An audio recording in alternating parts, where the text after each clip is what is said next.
to Forecasting Cloud's CRM Experts in Their Own Words. I'm Chris Buckholz, editor of Forecasting Clouds. With me is Marshall Logger. Say it like you drink it. Right, and there's a good reason for that. You probably know him from Pint of View and CRM Magazine, and he's also doing his own thing now with Third Idea Consulting. What's your title at Third Idea? I have a pretty boring title at Third Idea. It's managing principal, which is it's a big word, it's a big pair of words to cover up the fact that I work for myself. Yes. If you do read Pint of View, hello everybody, I change my title every month for the column.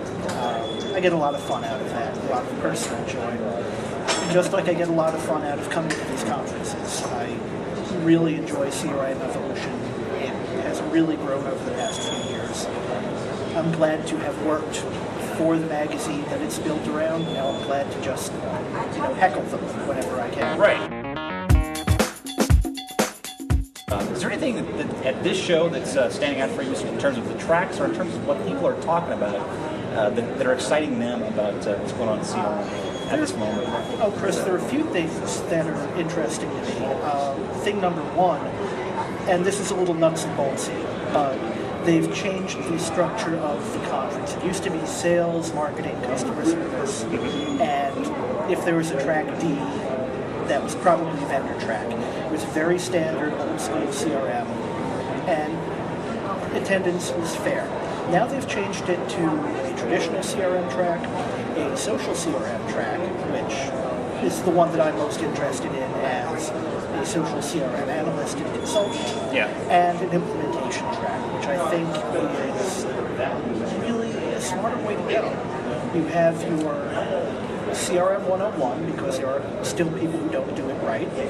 You have the social track for building in the newer techniques and the newer technologies that go with them. And then implementation, because you've got to tie it all together if either of them is going to work.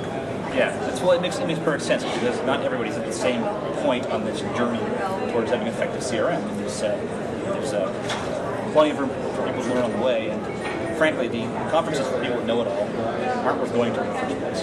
That's true. How do you see customers out there approaching it these days? I would think that in your position, people are coming to you have an appreciation for what you might do, but they may not be quite sure how to jump over that fence and get to the point where they're actually making money off of that investment of time and money. Right. Well, the people who come to me, who would be arguably the corporate users of social technology, know that it is being done well somewhere, and they want to know how. They don't always seem to understand that whether they get involved with their own social CRM initiative or not, social is happening around them. It started with the customers, all of the things that people talk about, Twitter, Facebook. Does it make me sound too old by putting the before those? Like I saw it on the Google. Right.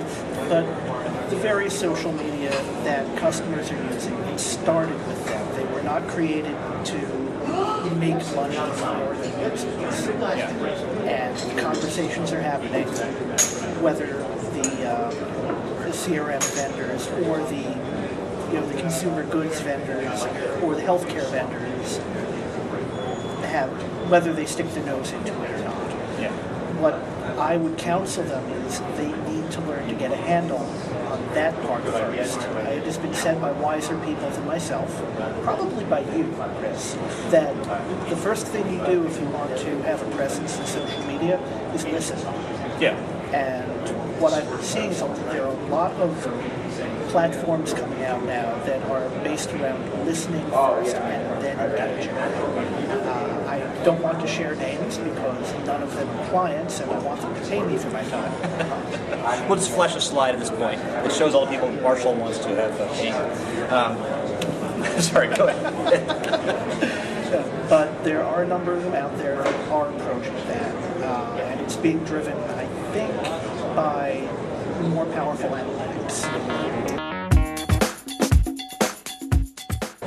It's SAS and Sword Caboodle have recently announced a partnership, and I have no stake in it. I know people from SaaS, I know people from Google. I do not have any financial involvement in it. I just think that it's a great partnership. It's a good mid-market CRM company in Caboodle, and it's a world-leading analytics company in SaaS, and they're working together to do social media analytics. And there are a lot of companies out there doing social media analytics. Many of them are here. We've got Lithiums, Radiant 6, Jobs. They all have something in that area that's doing monitoring and analytics. And they're all good. But I think at the moment, it's SaaS who've taken the lead in a tight race.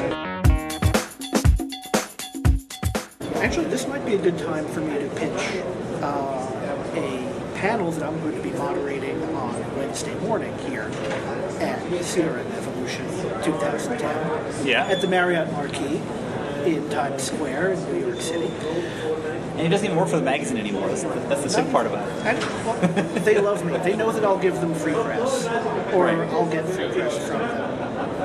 Whatever.